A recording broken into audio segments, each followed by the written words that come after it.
Welcome, everyone. I'm excited to kick off our presentation today on digital citizenship. Today's topic is all about how we can responsibly and effectively navigate the digital world. We'll explore what it means to be good digital citizens, why it's important, and how you can apply these principles in everyday life. So, let's get started and dive into this important subject together.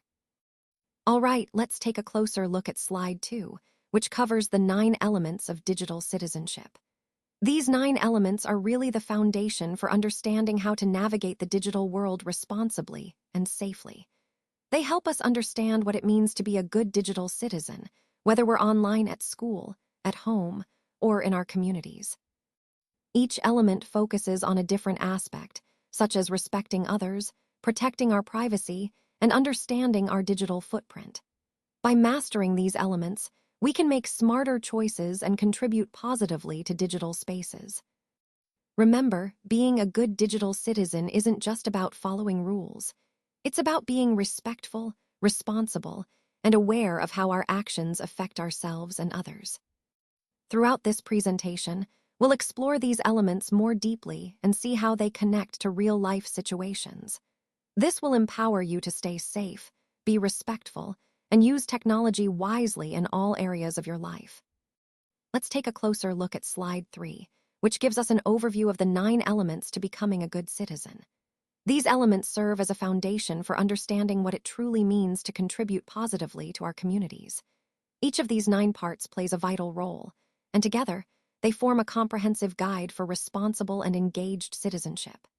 As we go through them, keep in mind that developing these qualities helps us build stronger, more resilient societies. This slide sets the stage for the detailed discussion ahead, emphasizing that good citizenship isn't just about individual actions, but about fostering a collective spirit of respect, responsibility, and active participation. So, let's explore these 9 elements and see how they connect to our overall goal of becoming better citizens. What is digital citizenship? Well, it refers to the norms of appropriate and responsible behavior when it comes to using technology. In other words, it's about knowing how to act properly online, just like we do in real life. As we live more of our lives in a digital world, understanding these principles becomes even more important. This slide introduces the idea that digital citizenship isn't just about avoiding trouble. It's about engaging responsibly and ethically with digital tools and platforms. I want to highlight that being a good digital citizen involves respecting others, protecting your privacy, and being mindful of your digital footprint. To help us grasp this better, we're going to watch a brief video clip from Inktel. It explains digital citizenship in a clear, relatable way, connecting it to our everyday lives. This understanding is key as we navigate the digital world safely and responsibly, which ties into our overall theme of fostering a positive and informed digital community. Let's take a closer look at the 9 elements of digital citizenship. These elements serve as a helpful framework for understanding how we can navigate the digital world responsibly and ethically. Each element highlights a different aspect of how we interact online, from respecting others to protecting our privacy.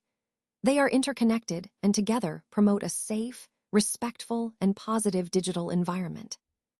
As we go through these, keep in mind how they relate to the overall goal of fostering responsible digital behavior. Remember, being a good digital citizen isn't just about following rules. It's about actively contributing to a respectful and safe online community for everyone. Let's take a closer look at the 9 elements of digital citizenship. These elements serve as a helpful framework for understanding how to navigate the digital world responsibly and ethically. Each element highlights a key aspect of being a good digital citizen, from respecting others to protecting privacy. They are interconnected, supporting the overall goal of creating a safe, respectful, and positive online environment. By understanding and applying these elements, we can ensure that our digital interactions are productive and kind, reinforcing the importance of digital literacy and responsibility in today's connected world. When we talk about digital access, we're referring to the idea of full electronic participation in society. It's about more than just having a device or an internet connection. It's about being able to engage fully with digital tools and resources. Now, it's important to recognize that not everyone has the same opportunities when it comes to technology. Some people may face barriers like lack of infrastructure, affordability, or skills. Supporting digital access is really the foundation of digital citizenship because it ensures that everyone can participate equally. When we work toward equal digital rights, we're helping create a more inclusive digital world where everyone has a fair chance to benefit from technology. So, as technology users, we should be aware that digital access isn't just a privilege for some, it's a right for all. And by promoting electronic access, we're taking the first step in building a responsible, equitable digital society. This ties directly into our overall theme of responsible digital engagement and the importance of creating opportunities for everyone. Let's talk about element 2, digital commerce.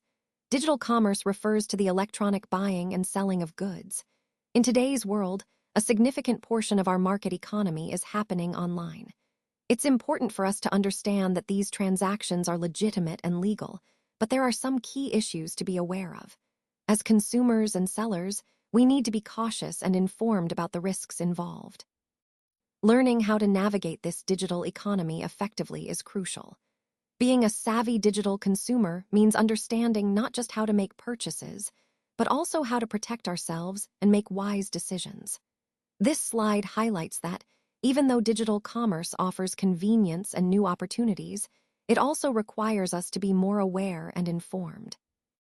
Overall, embracing digital commerce responsibly helps us participate confidently in this rapidly evolving marketplace. Now, let's talk about element 3, digital communication. Digital communication refers to the electronic exchange of information, and it's been a game changer in how we connect. One of the biggest shifts in the digital revolution is how easily people can communicate with each other. In the 21st century, our options for communication have exploded. Think email, cell phones, instant messaging, and more. This expansion means we can stay in touch constantly, no matter where we are. It's incredible because now, anyone can communicate and collaborate with anyone else, anytime and from anywhere. But with all these options, there's an important caveat. Many users haven't been fully taught how to make appropriate decisions when choosing the right communication method or managing these endless channels. So, while digital communication opens up amazing opportunities, it also requires us to be mindful and intentional about how we use it. This connects directly to our overall theme of navigating the digital age responsibly and effectively. Let's delve into element 4, digital literacy. Digital literacy is essentially the process of teaching and learning about technology and how to effectively use it. It's not just about knowing what technology exists, but understanding how to leverage it in practical ways. A key point here is that we need to renew our focus on what technologies should be taught, and importantly, how they should be used. As we speak, new technologies are emerging and making their way into workplaces. Things like video conferencing and online sharing platforms such as wikis that aren't always part of traditional school curricula. In today's fast-paced work environments, people often need immediate access to information, what we call just-in-time information. To handle this, individuals must develop sophisticated searching and processing skills, which fall under the umbrella of information literacy. It's also crucial that learners are taught how to learn in a digital society. That means they should be able to learn anything, anywhere, at any time, on demand. Since technology evolves so rapidly, they need to be capable of quickly understanding and appropriately using new tools as they emerge. Lastly, digital citizenship ties into all of this. It involves educating people to navigate the digital world responsibly, with a high level of information literacy skills. These skills are vital because they empower individuals to participate effectively and ethically in our increasingly digital society. Let's talk about element 5, digital etiquette. Digital etiquette refers to the electronic standards of conduct or procedure that we should follow when using technology. It's often considered one of the most pressing issues in digital citizenship because it directly impacts how we interact online. Many of us recognize inappropriate behavior when we see it. But the challenge is that before using technology, most people haven't learned what digital etiquette really is. That is, what constitutes appropriate conduct in digital spaces. This can make conversations about digital manners uncomfortable because people might not be familiar with the expectations. As a result, some organizations respond by creating strict rules or even banning certain technologies to prevent misuse. But simply establishing rules isn't enough. What we really need is to teach everyone how to be responsible digital citizens.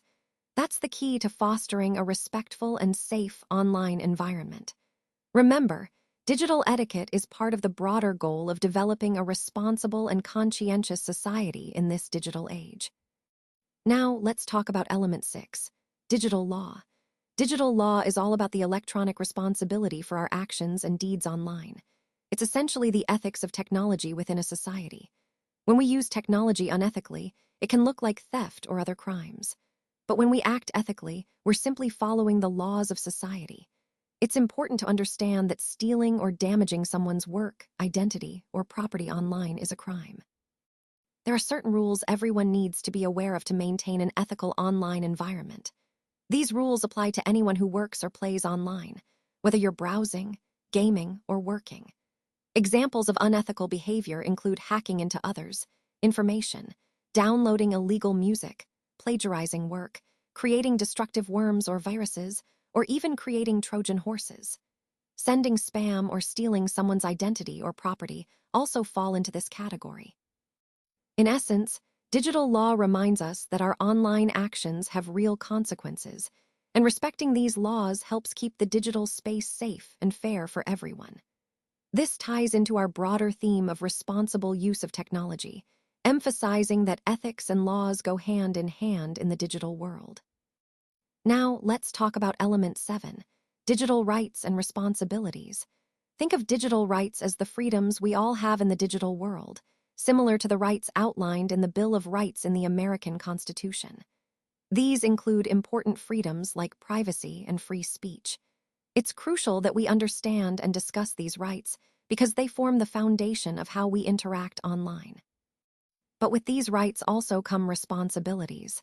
As digital citizens, we need to help shape how technology is used appropriately and ethically. This means being respectful, protecting others' privacy, and using digital tools responsibly.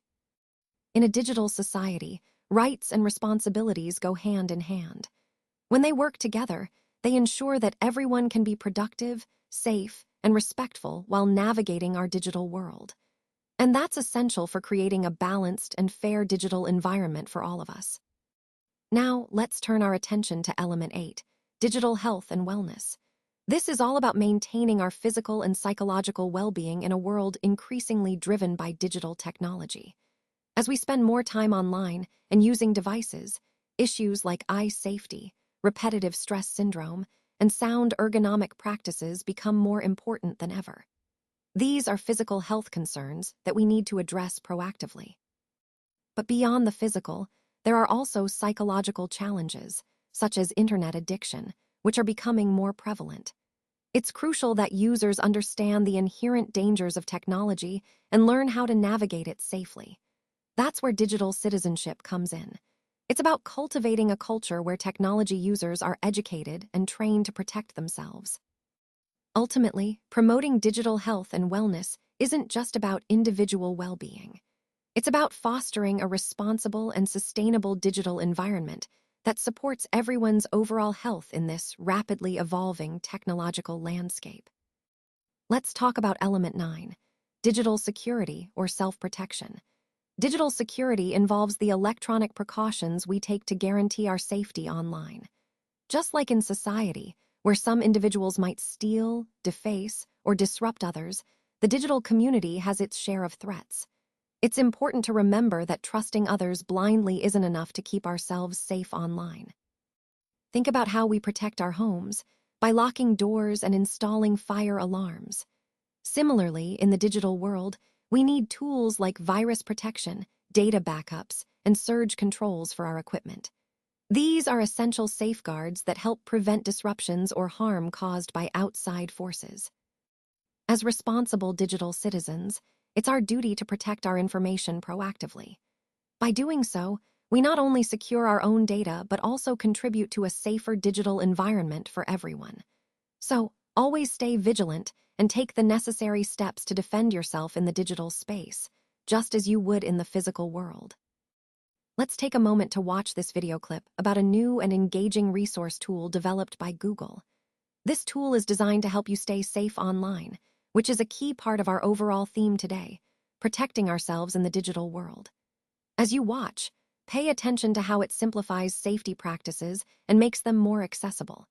It highlights important concepts like awareness, quick response, and the importance of using trusted resources. These are essential skills for maintaining your online safety, and this tool aims to make that easier for everyone. So, let's view this together and see how it can be a valuable addition to your safety toolkit. Now, let's take a moment to watch this video clip about a new and engaging resource tool designed to help you stay safe online. It's called Be Internet Awesome, developed by Google. This tool is all about empowering you to make smart, safe choices when navigating the internet. You'll see how it combines fun and education to build digital safety skills. As we've discussed throughout this presentation, understanding online safety is crucial, and this resource makes learning about it interactive and accessible. So, let's watch and see how Be Internet Awesome can support us in becoming more responsible digital citizens.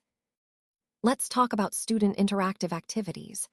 These activities are a vital part of engaging learners and making the learning process more dynamic. They encourage active participation, which helps students retain information better and develop critical thinking skills.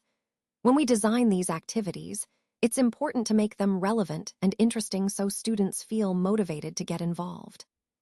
By connecting these activities to the overall theme of the presentation, we reinforce key concepts and foster a deeper understanding. Ultimately, interactive activities are about creating a collaborative learning environment where students can apply what they've learned in real time. Now, I want to introduce you to Interland, a fun and interactive game created by Google. You can actually play this game yourself to learn important skills for staying safe on the internet. It's designed to be engaging and educational, making it easier to remember how to protect yourself online. If you're interested, you can find it at Bainternetasum with Google.com/resources. Remember, learning how to navigate the digital world safely is a key part of being responsible online, and this game is a great way to practice those skills in a fun environment. Now, let's explore the Digital Compass, a fun and interactive way to understand the different aspects of digital citizenship. It features 8 animated characters, each representing a key concept, and real-world scenarios that help us see how these ideas play out in everyday life. When you play this game, you actually get to decide the fate of these characters, making it a hands-on way to learn about responsible digital behavior. Before we dive in, I want to show you a quick introduction video that sets the stage for how this game works. It's a great way to get a feel for the experience and see how engaging and relevant it is to our digital lives. Now, let's talk about Brain Pop, which offers some really great videos to help us better understand digital citizenship. These videos are engaging and easy to follow, making complex concepts much clearer. When you visit https://www.brainpop.com/, you'll need to use the username rpfranklinmilitary and the password bpop to access the site. Once you're in, click on the Digital Citizenship section. Here, you'll find videos on important topics like cyberbullying, conflict resolution, digital etiquette, media literacy, and online safety. I encourage you to watch each video carefully because they provide practical advice and key concepts that are essential for responsible online behavior. After watching each video, be sure to complete the quiz associated with it. The results should then be emailed to Dr. Bannister at cbanist@rvasschools.net. This process helps reinforce what you've learned and demonstrates your understanding of digital citizenship.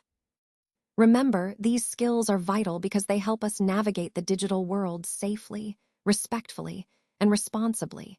core ideas that tie into the overall theme of digital citizenship. So, take your time with these videos and make sure to review and reflect on what you've learned. Now, on this final content slide, we're focusing on digital citizenship resources. These are valuable tools and materials that can help us all become more responsible and informed digital citizens. The key points here are that these resources offer guidance on safe online behavior, digital literacy, and ethical use of technology. They can support educators, students, and parents alike in navigating the digital world confidently. Highlighting the most important concepts, I want to emphasize that staying informed and practicing good digital habits is essential in today's connected world. These resources reinforce the overall theme of responsible technology use and empower us to make smart choices online. Remember, being a good digital citizen isn't just about avoiding problems. It's about actively contributing to a positive digital environment for everyone. So, I encourage you to explore these resources further. They're instrumental in fostering a safe and respectful digital community. All right, let's wrap up with some valuable resources on digital citizenship. Here, we see a list of the most credible and reliable sources on the internet for students. These are the kinds of sites and tools you can trust when you're doing research or just trying to learn more online. It's really important to use reputable sources to ensure the information you get is accurate and trustworthy. Next, we have a key skill, learning how to distinguish fake news from real news. This is essential in today's digital age, where misinformation spreads quickly. Always look for sources, check the evidence, and question the credibility of what you read. Then, we come to evaluating web resources using the CRAAP test. This stands for currency, relevance, authority, accuracy, and purpose. It's a handy way to assess whether a website or article is reliable before you trust and use it. Finally, there's the Be Internet Awesome Pledge. This is a great reminder to be safe, respectful, and responsible online. Pledging to follow these principles helps us build a positive digital community and promotes good digital citizenship for everyone. Remember, these resources and skills are all part of being a responsible digital citizen. They help us navigate the internet wisely, stay informed, and contribute positively to our online communities.